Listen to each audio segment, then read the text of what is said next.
It's downstairs in the kitchen. But yeah, hey, y'all down in the kitchen, come on up. It's time for service. Anyway, so welcome everybody, and let's give each other a handshake, a hug, a hello. How are you? Welcome. Oh, Jerry.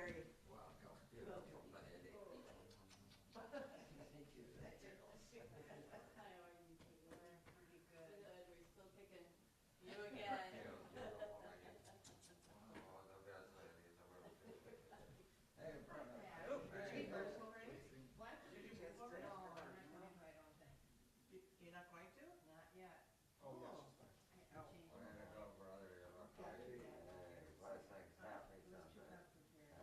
Really? Good morning. Good morning. Good morning. Good morning. How are you? Thank you. Well, we got more things downstairs than upstairs. One more? Oh, never.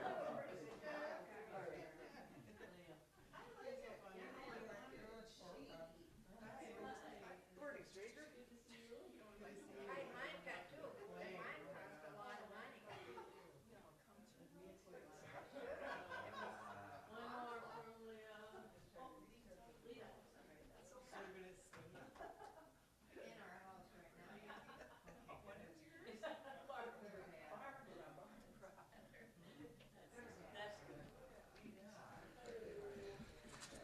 We may be few, but we're passionate. Oh, yeah. I've been checking that for a long time.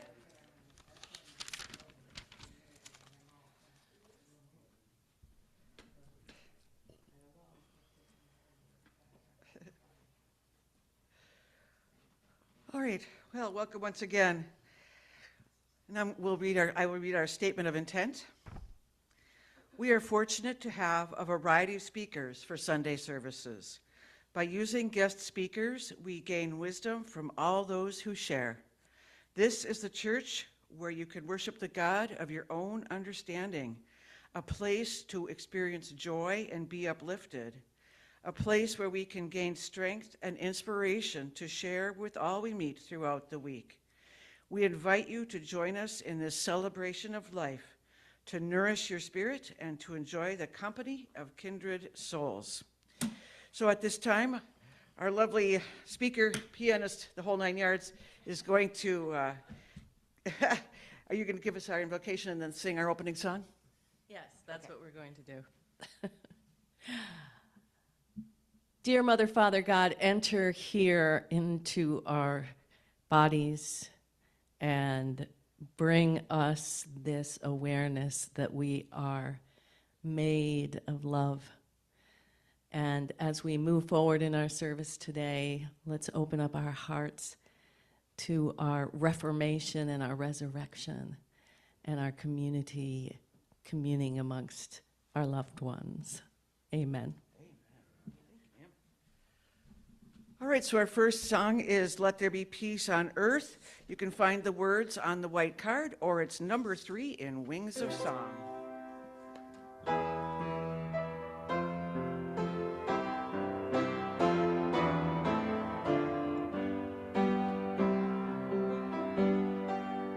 Let there be peace on earth, and let it begin with me.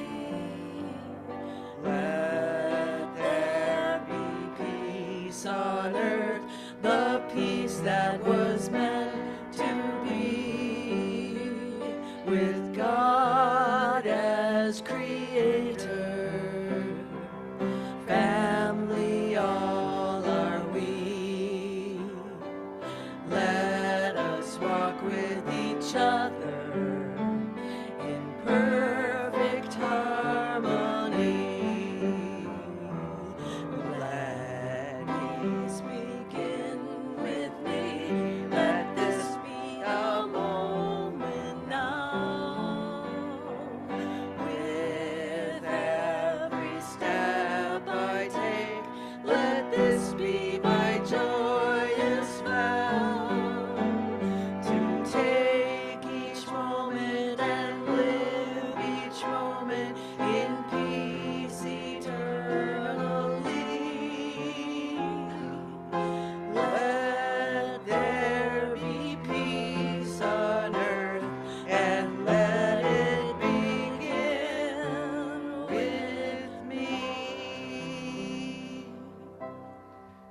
So what's our first hymn, my dear?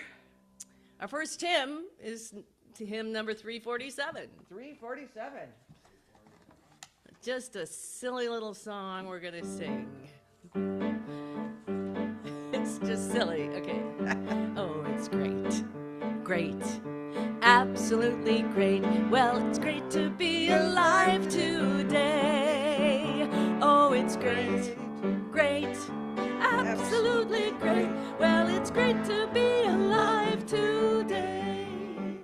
Well, it's great. It's Great. Absolutely great. Well, it's great to be alert today. Oh, it's great. Great. Absolutely great. Well, it's great to be alert today. Well, it's great. It's great. Absolutely great. Well, it's great to be awake today. Oh, it's great. Great. Absolutely great. Well, it's great to be awake today.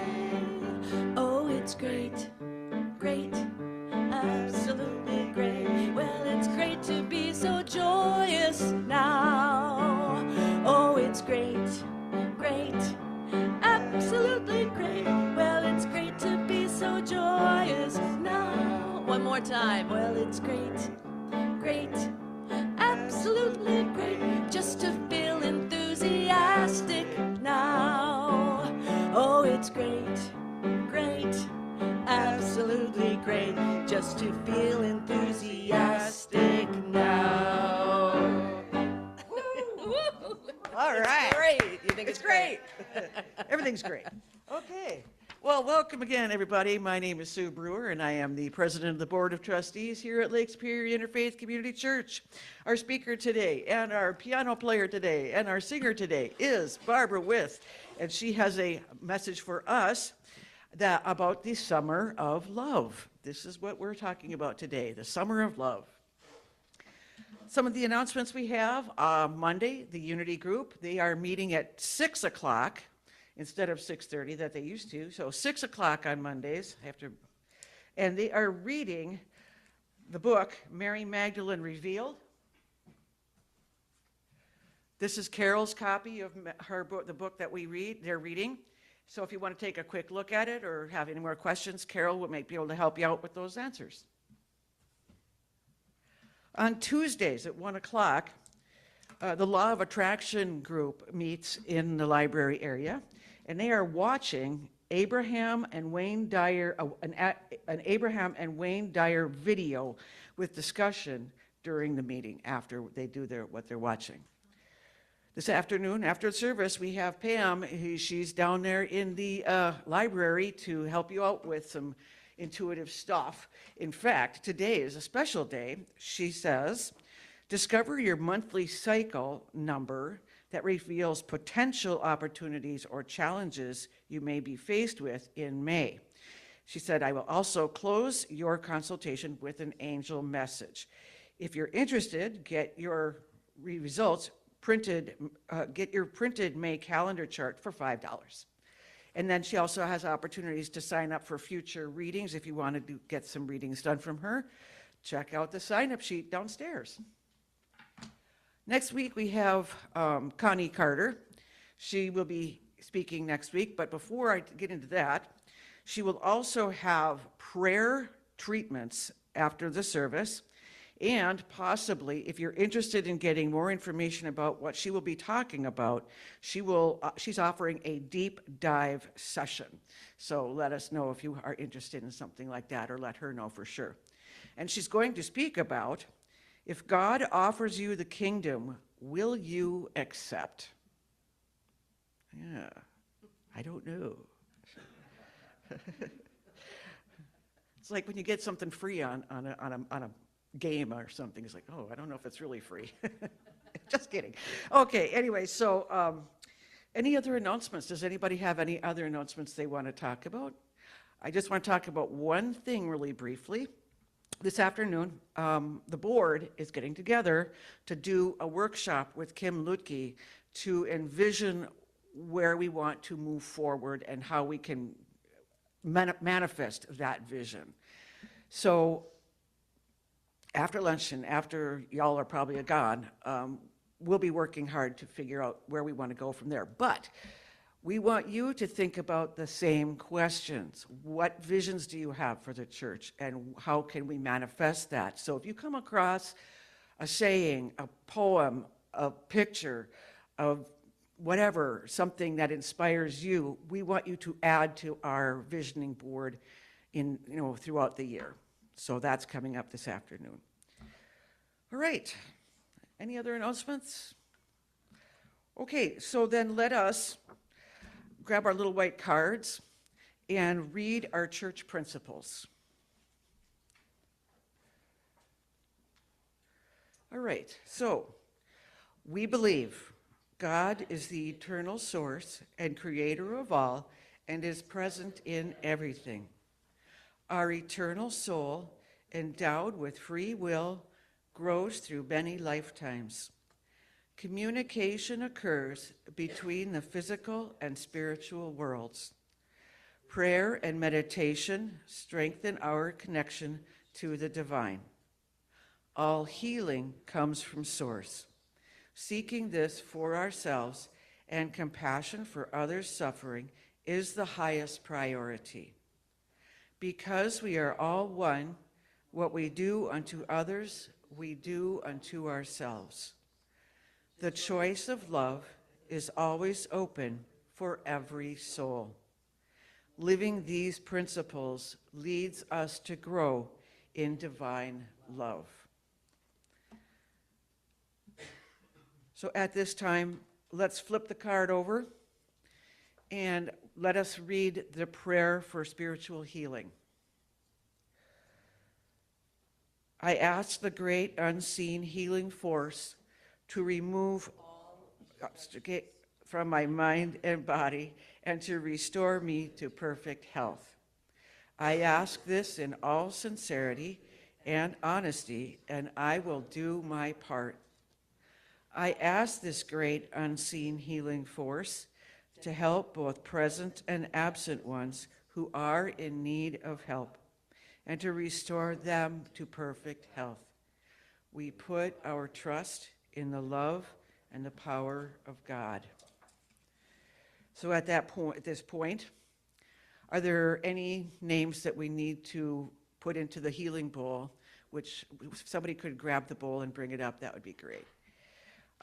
So any prayers for people who need our support? If we could do some prayers for my friend Carmen, who's in Romania dealing with breast cancer, and my friend Dina, who is in South Carolina, who's also undergoing a lot of healing, and just the whole planet Earth.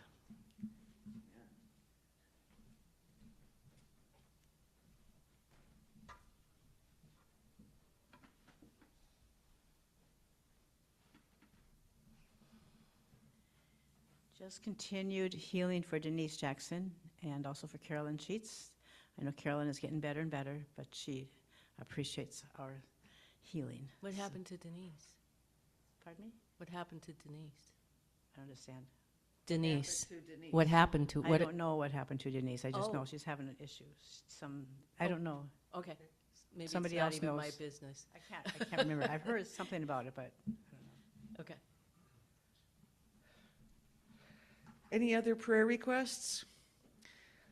I know a lot of people who need a lot of help, and our intentions will follow into our healing bowl, and those intentions will be prayed over. So at this time, I'm going to ring the bell, or the healing bowl, and then we'll have a moment of silence, and then we'll sing in the silence.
secret meeting place. Love is there in the silence where every color blends and every rainbow ends. God is there in the light. Now you find that you know peace of mind. In the silence, your path is paved in gold, and all your dreams unfold. Love is there.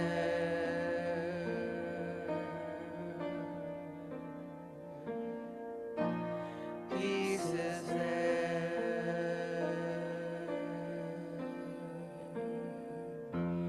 Truth is there. God is there.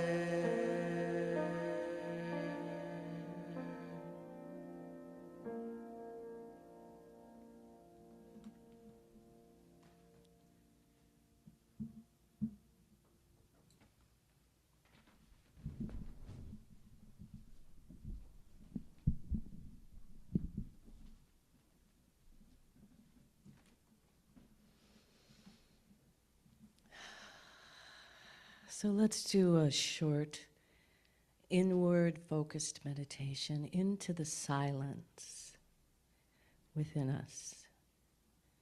So take a deep breath. Be aware of that breath going into your lungs. And as you release, let go of your intellect. Let go of your worries and your thoughts, and just be here in this sturdy little church on the lake today, together with us, those watching on Zoom and those watching from Afterlife. And take another big breath. And as you exhale, settle into the pew. Just let your body go comfortable. Feel the history that you have here. Be aware that this body that's brought you here today is the same body that brought you here all those other times. That you're much bigger than just this body today. Take a deep breath and release it, and feel the connection between all of us here in the room, as if there's a thread of light that's running from my heart to Sue's heart, to Jerry's heart, to Jean's heart, to Mark's heart, to everyone else's heart. And those watching from Zoom, you feel you're connected with that thread in our hearts, and then feel those threads are connected to the angels, to our ancestors.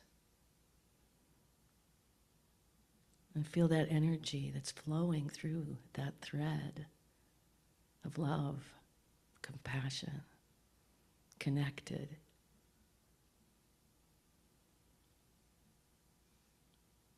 As you take another breath,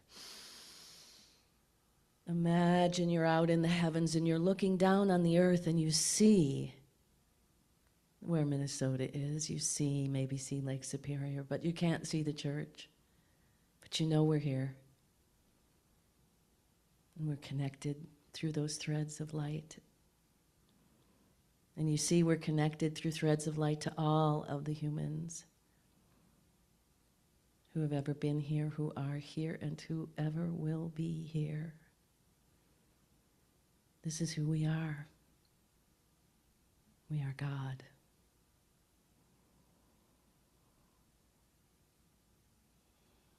And let go of any worry or thought or concern of the day. Just be here just for just a little while. Be here. Be here present. Be here now.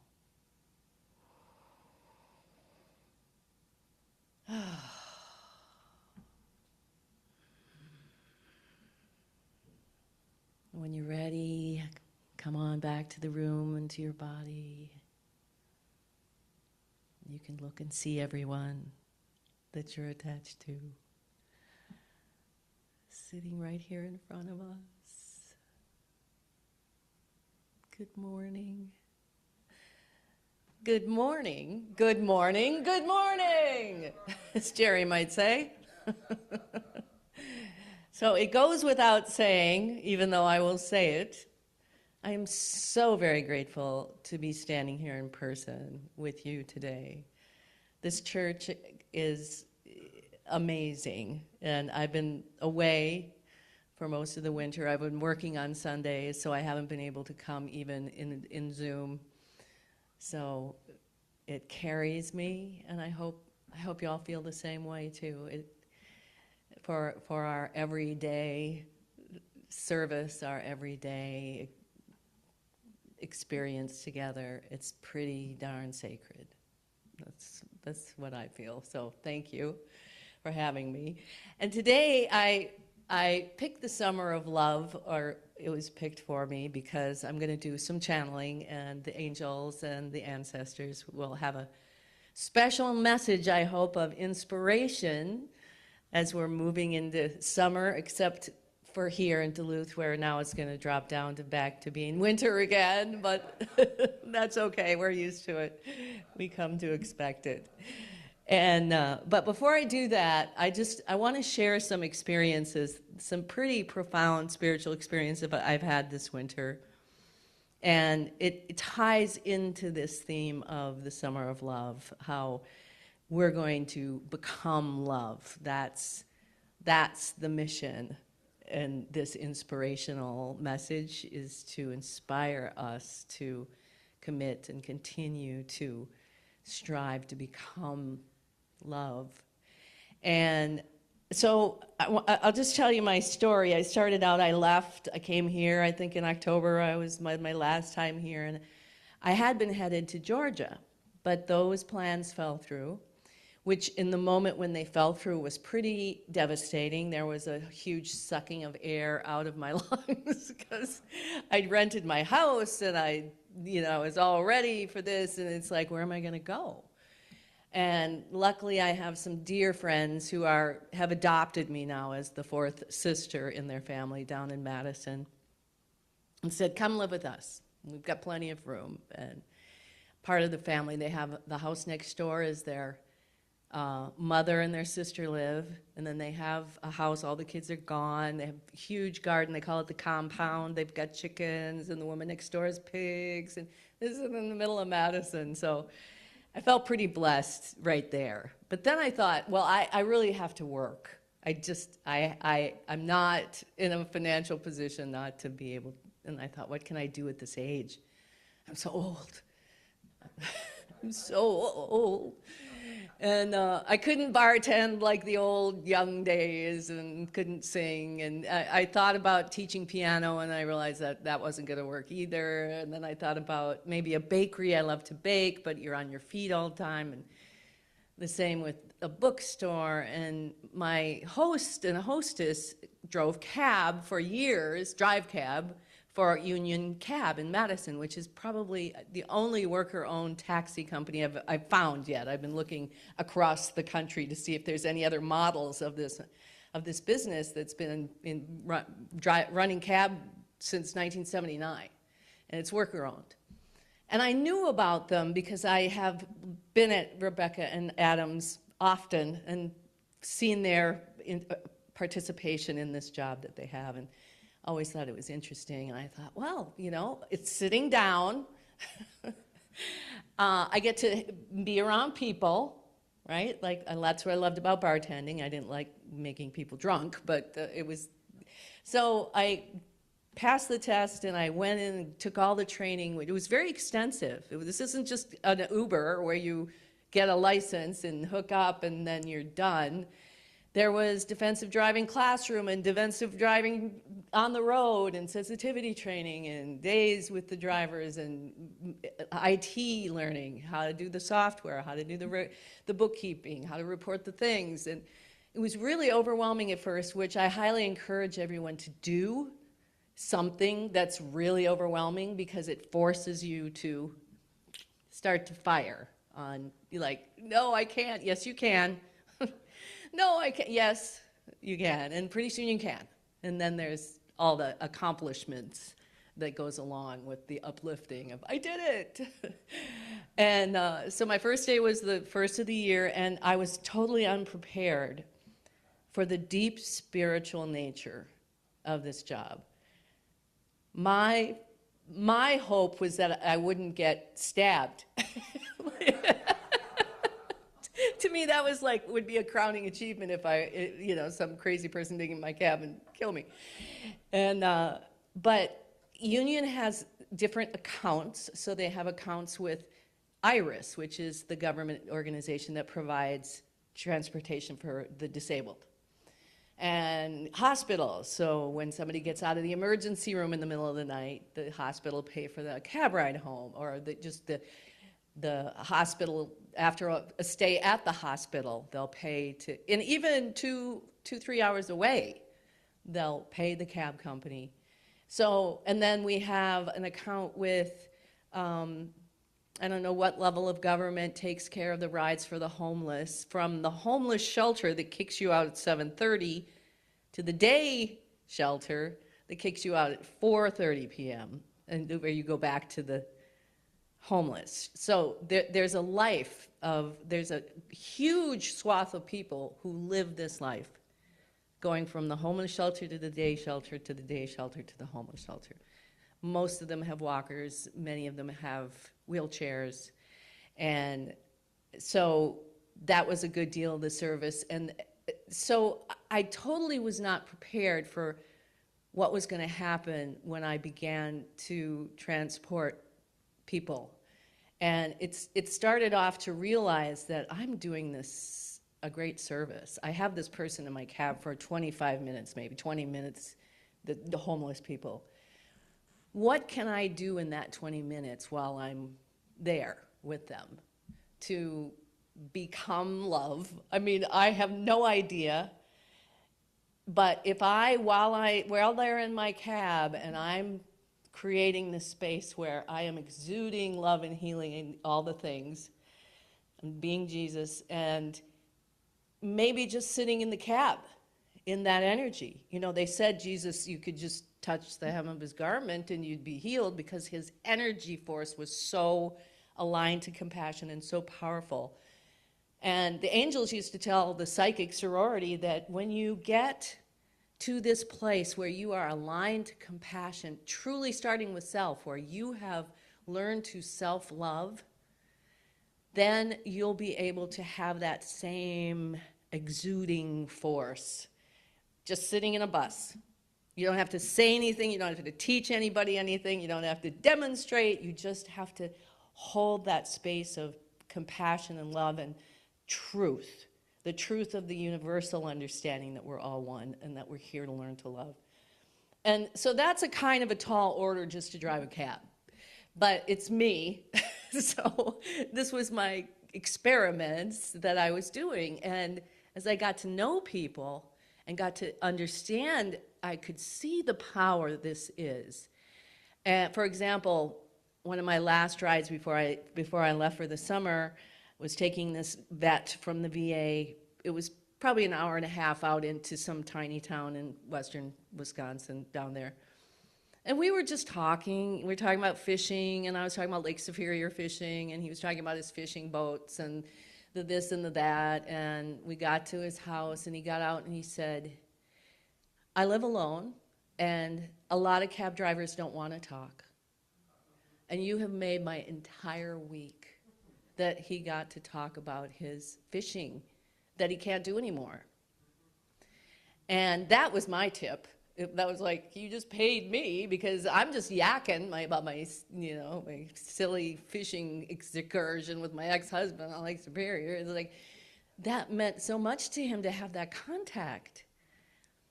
And there was one morning, because I went to work at 4 a.m. And the first one was a call from the ER. And the destination was the Beacon, which is the day shelter. So it's 4 a.m., the day shelter isn't open. But he's homeless. And you can't go into the night shelter. They shut and lock the door. You can't just come pounding on the door at 4 a.m. drunk and say, hey, I need a place to stay. So he could barely get in the cab. He was probably still drunk, and something was wrong with his leg to where he was kind of, and the policeman was not very understanding or supportive. He was like, get the guy out of here, you know, and it's January, and it's just been like 16 below. And what am I to do? I pull up to the day shelter, and of course it's closed. And it was an interesting position of not feeling like, oh, I should take him here, or I should bring him to my house, or I should do this. It's just like, this was my part. This was what God called me to do, was to drive him from the ER to the Beacon. You've done this. And he got out of the cab, and he started just dragging his leg across the frozen parking lot to somewhere. I have no idea where. And it was so deep in me, I just prayed. I thought, that's all I can do. All I can do is pray. I can't help him. I can't get out of the cab and do that. So I prayed, and I thanked God and angels for taking care of him. Take care of him. Thank you for taking care of him. And a few days later, I got the same call. The ER, 4:30 in the morning, it's him. Only this time he's going to the night shelter. Because somewhere between the time that he got out of my cab the first time and I prayed for him, he learned that if you're coming from the ER, they have to let you in the night shelter. He learned that somehow. I don't know how, I don't know who told him, but we got to the night shelter, and I was like, are you sure? And he's like, yeah, I'm sure. And he knocks on the door, and the guy opens the door, and I get to see the glimpse into, it's an old Gander Mountain, okay, with mattresses on the floor, basically. It's unbelievable, the homeless situation, but at least they have this. And the guy opens the door, and he goes, did he come from the emergency room? I said, yeah, and he got to go in. So did I solve homelessness? No. Did I solve his problems? No. But to me, that was a sign that the baby step of the step that I took to offer that prayer and to give my true love to that person was working. Okay, it's a baby step, but was I not going to celebrate it? That, oh my God, he got in, you know, it's, okay, it's only 9 below today, but he got in. And so I spent a lot of time in the state of love, and the people, oh my gosh, the stories, the man who just, with 5 months out of 20-year sentence in the penitentiary for something dastardly that he didn't want to tell me, but while he was in prison, he read every religious text. He read the Torah, he read the Bible, he read the this and the that and the whole thing, and his whole mission now in life was to be an example for his nephews, because his nephews were right in that place, right, where you can get pulled into the street. And he was fierce with that passion. And so our conversations, you know, elevated, and I could elevate that. That is your mission in life, Joe. Yes. You know, you have to be the example. So the little things that I know, the things I've learned through my spiritual journey, just in casual conversation, was able to strengthen that. And the young girl I picked up outside the urgent care, going to the emergency room, 27, and working at a Dollar General where they just fired her because she had blood in her urine, imagine, and had to go to the emergency room, and just was weeping and weeping and weeping in the back of the cab, and she kept saying, thank you, God, thank you, while she was crying her eyes out. And I thought, well, you got you're on the right roll. You're not going, why me? And I gave her my phone number. I said, if you need to talk, honey, you know, because she was struggling with being alcoholic and had a son somewhere. These are the people in the world that you never get to hang around. You never get to meet, you never get to talk to. You can think about them, but when they're sitting right there, and it can bring the whole overwhelming issue of what's happening in the world crashing down on it.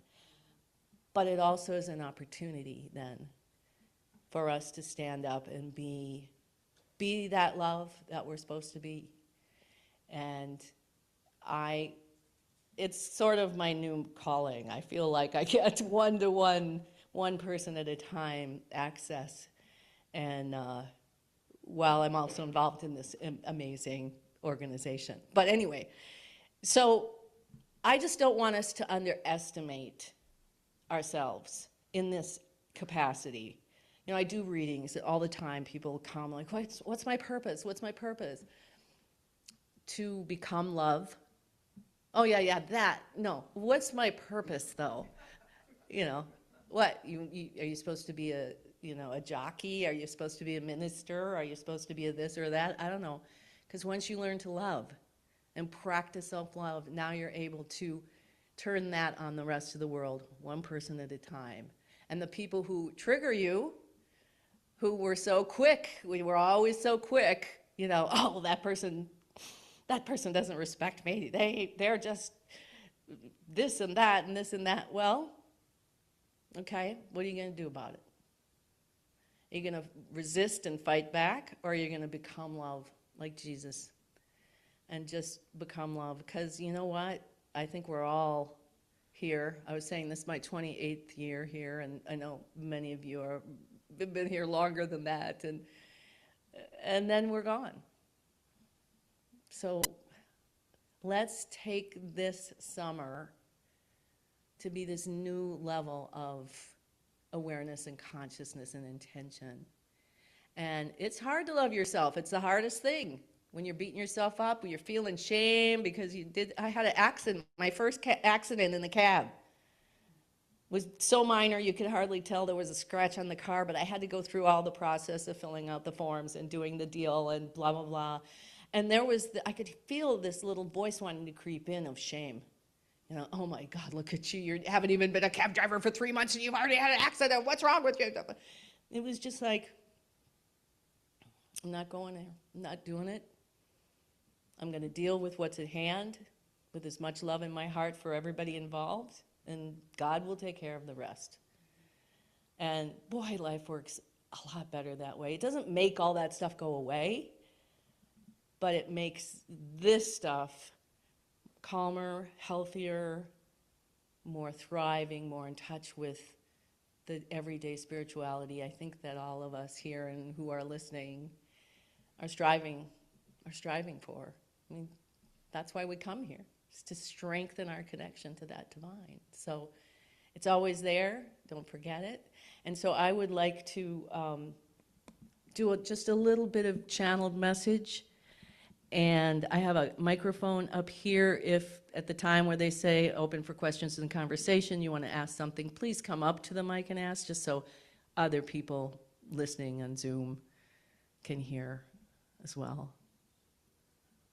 What? Oh, you have a question?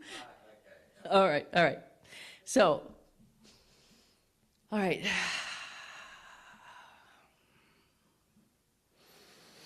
We command that only the most divine light shine down upon you at this time, and the greatest good be present here. Such a joy it is to come to you in this beautiful morning where you are once again communing with each other in this sacred space that has held this energy of love and compassion for many, many, many years. And we want you today to begin by, first of all, tapping into that energy, that presence here in this church. So if you close your eyes, you feel your own root going deep into the center of the planet through the basement of the church. connected to all the years that have accumulated here, including your own, but then the ancestors and those who are here in the peanut gallery who came before you, who have steadfastly sat and stood with you, for you, by you, in order to continue on this incredible evolution of human consciousness. And that's what you are here for. You have come here to be that change, to become that love. And right now, what is happening on the planet is that the way that evolution is taking place right now, every individual is being challenged to become that change. Whether they think they want to or not, whether they're on a sacred conscious mission like you are to help the evolution of the planet, whether they're thieves or homeless or the wealthy or the powerful, every human is being challenged to take responsibility for their own energy and their own intention. And what you're seeing is, for those who don't align to compassion, for those who work out of selfishness, for those who project their hatred onto other people and then take action to pursue their destruction. The major forces you see that are waging war, destroying humans and families, the very worst, the hell on earth. People are coming to the moment of Judgment Day, and you will be held accountable for all of your decision making, for all of your projection, for what you put forth in the world, you are going to get returned. So even though culture seems to make it look like the wealthy and the powerful and the warlords are all winning because they keep marching forward, they're not. They're not. You have come onto a planet that is unpredictable. You've come here with a commitment to this mission. You've made a covenant in your soul before you came into your body that you volunteered and you were chosen to come here to anchor this love and compassion in the planet in whatever way God sees fit for you. And then you come into this life, and how your life falls out, all the details of he said, she said, and this happened and that happened, those are manifestations of present moment coming out of this interaction with who you are on the soul level. They are the free will aspect of your life. The covenant you made can never be broken. The promise that you've made, the intention that you set to come here and live this life to be this person who's going to anchor the love, that can't change. So if your ego is going that way and your soul wants you to go this way, these are the moments of your power where you decide. Should you go this way and act in love? Or should you go this way and act out of fear and hate and projection? And this is a push, we shall say, into a greater consciousness.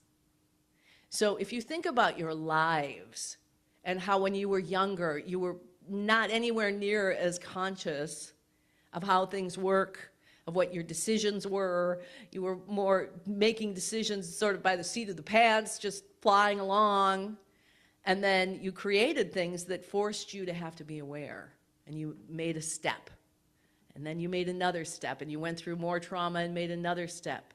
And it's through these traumatized steps that you learned how to come to this place of understanding. And you're just, even now, babies, beginning to understand the power of being human and how you need to learn to choose love, It's the only decision that matters in the world. It's not what you're going to do about your sister-in-law or how you're going to react to your father or any of that. It's how are you going to first choose love for yourself?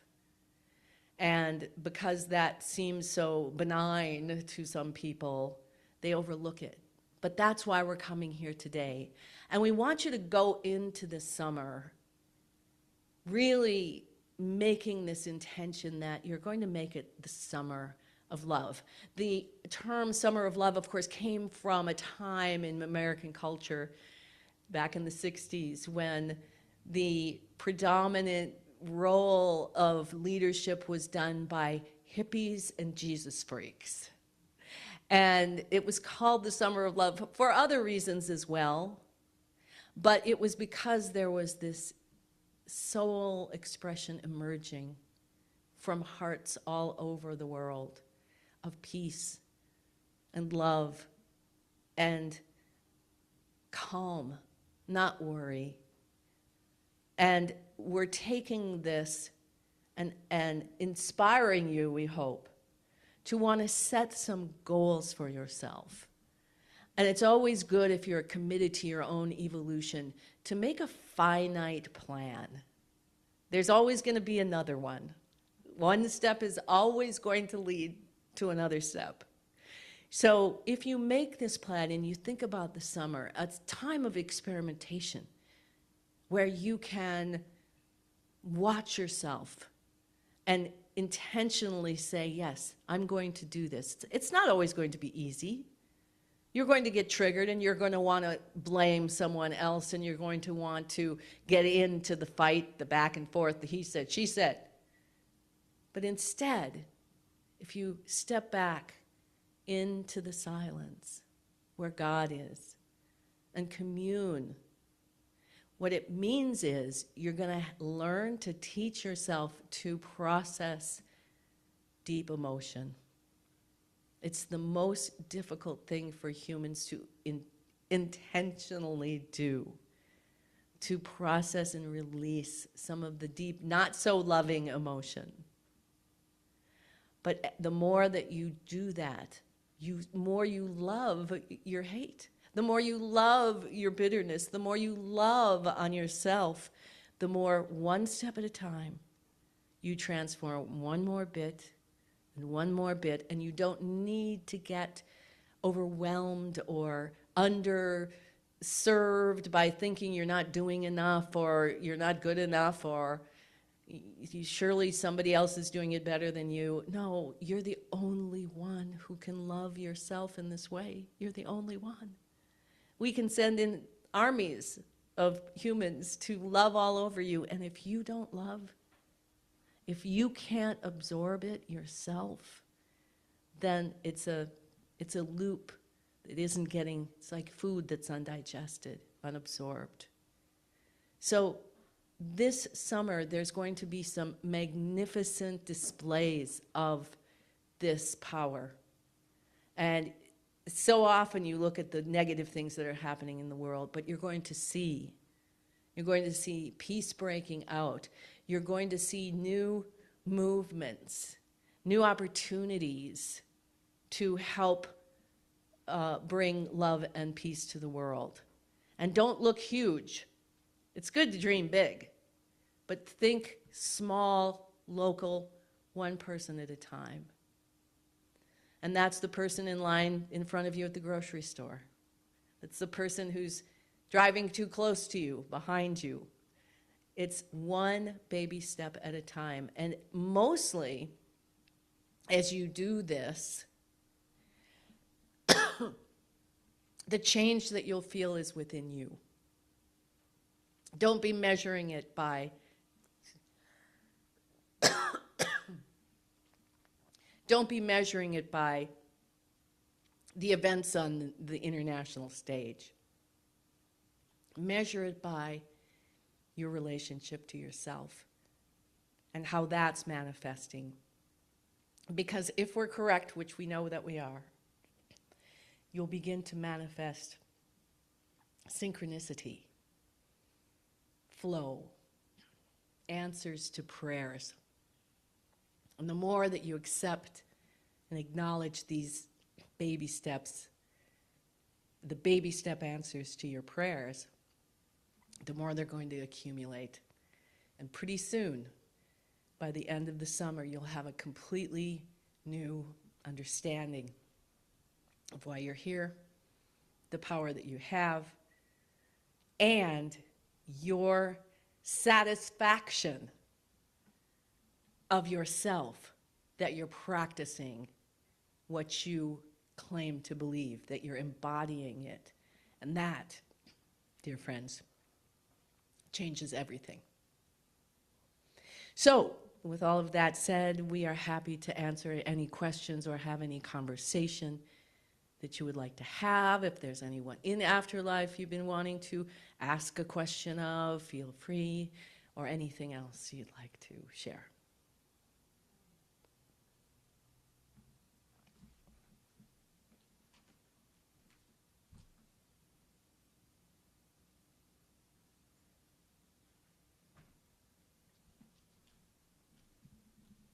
Jerry, did you have a question? No? I have a question. What do you see as far as the timeline of the split that everybody's talking about? So the question is, what do we see as the timeline of the split? We feel that this split is exactly what we're speaking of, and that you make your own timeline. That this isn't just something that humans sit by and wait for, the people who are perpetrating the evil and perpetrating the making decisions for the good of the few at the expense of the many are suddenly going to disappear and the rest of us are going to create this world. No, it's a very localized experience so that you'll begin to see in your life those people are disappearing in your life. They might still be around the world, you might see them there, but you're finding that you're moving towards affiliation and creation of a like-minded hive, but not necessarily in like you're going to go out and buy a bunch of land and have your hive. It's that you'll be drawn to each other in public places, everyone will be there, but you'll pull to you those who are aligned with love and those who are building this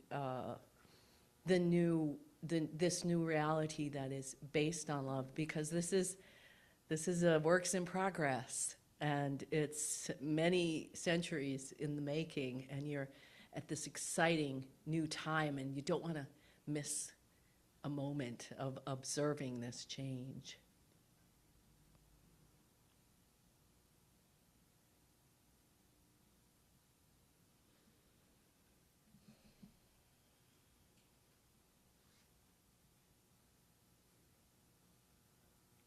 Are there any more questions?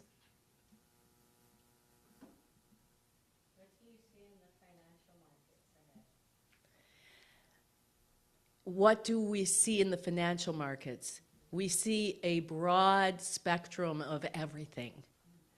We see very, very, very ultra wealthy, and we see completely broken, poor, those without resources. And the markets themselves actually continue with an amazing amount of resilience. People are expecting huge crashes, and we don't see that. We see individuals like yourselves who are learning to transform yourselves and your relationship to the markets to that where you're independent in terms of working to have a life that's based on your own intended expression of your soul, of love, and how you're going to build a world around you, and people who are tied to those markets and feeling every last bump with them. We see actually much more stabilized processing in the financial markets, oddly.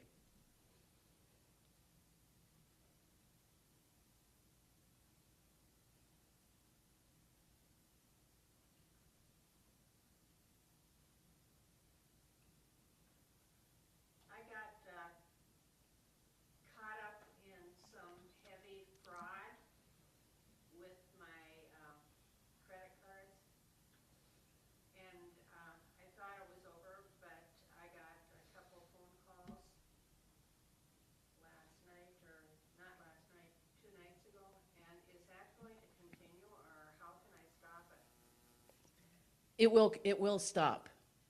You will have to continue to sort of wipe clean your own history in a way and reestablish. And then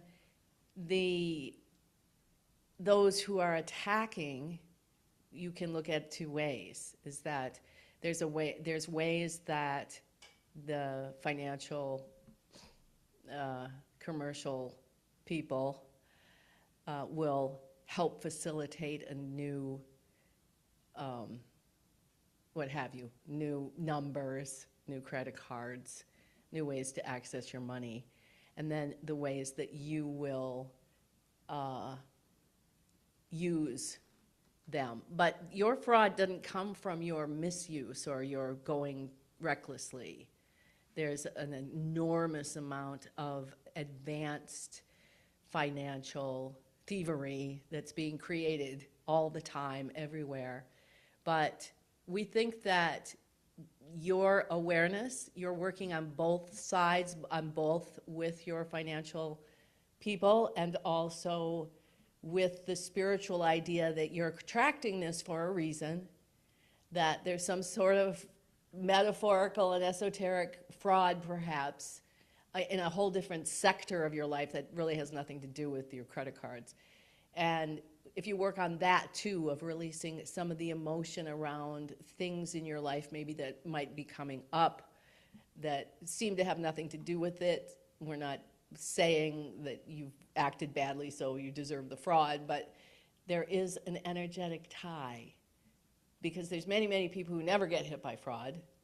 And so look at it more like an opportunity to learn your power and your connections.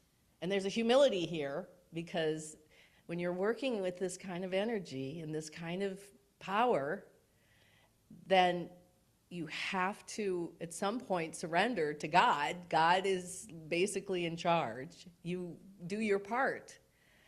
But in the end, God will basically be in charge of how things fall out, and the part of you that is God has to sort of surrender to that and do what needs to be done one step at a time with what you have, with that full intention that you're doing everything you can, and we think it will clear itself up for you.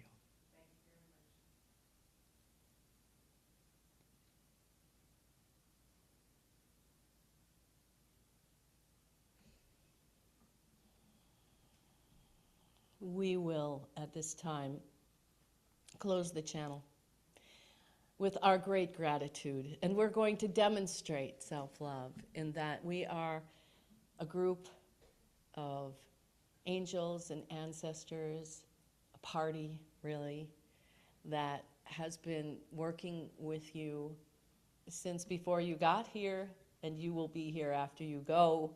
You will be a part of this party, and you will, chances are, those of you who are so deeply rooted in this particular space of Lake Superior Interfaith Community Church, that you will be here after you pass, when you're in afterlife, and there's a whole level of self-love that a lot of those ancestors are learning in afterlife at this time too, and it involves being in service to you in this way.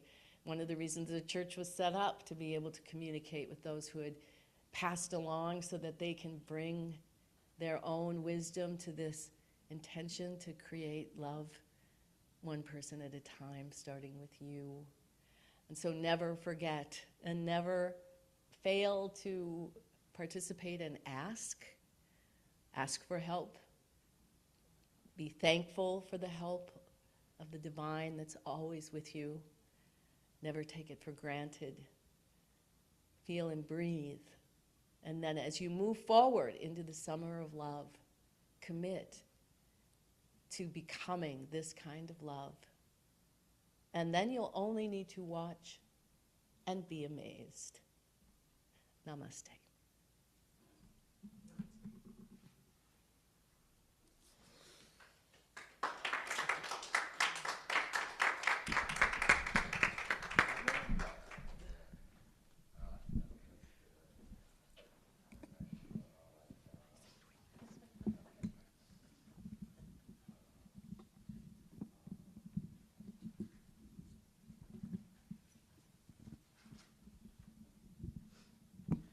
All right, so at this time, can we get somebody to bring forth the baskets? Michael could use a hand.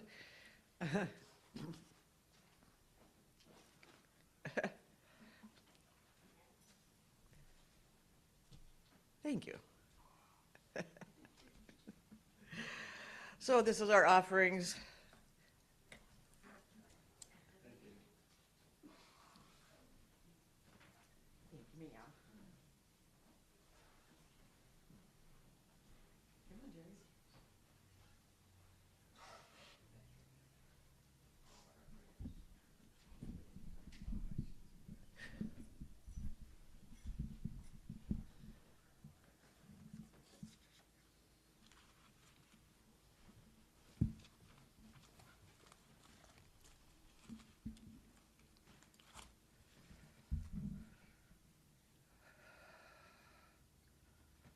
So we have all come together again to feel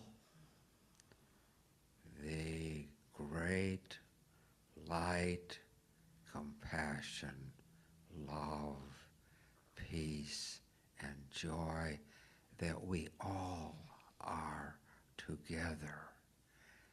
And as we feel that, our hearts and spirits feel an extension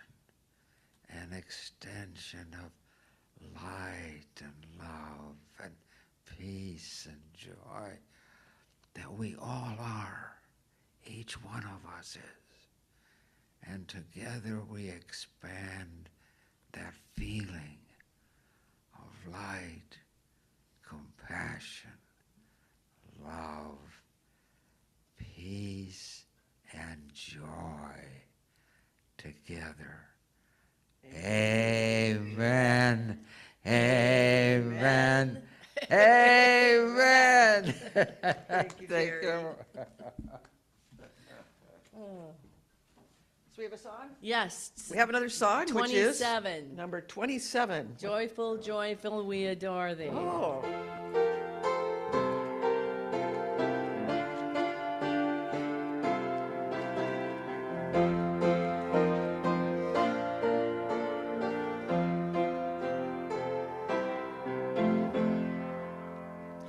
Joyful, joyful, we adore thee, God of glory, Lord of love. Hearts unfold like flowers before thee, opening to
right, while you're standing, let's read the church affirmation on the white card.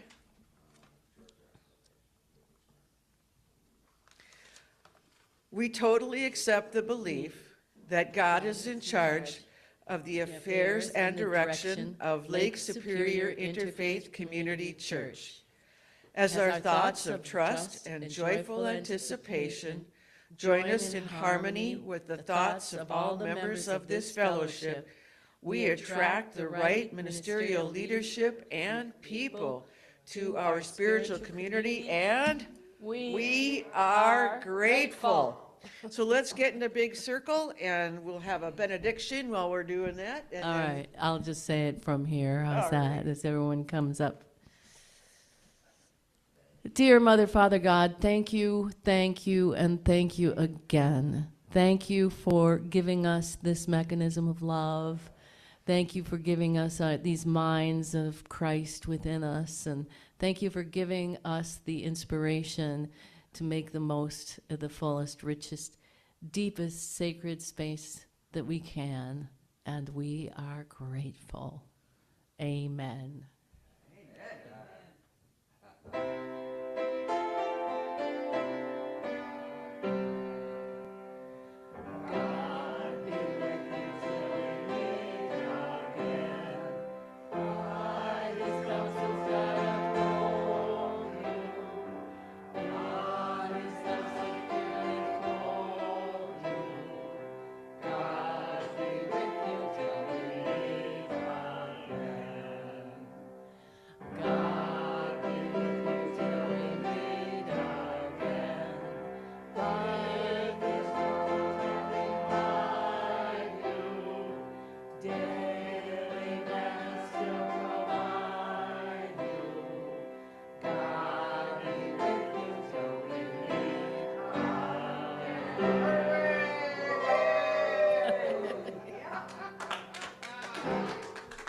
All righty.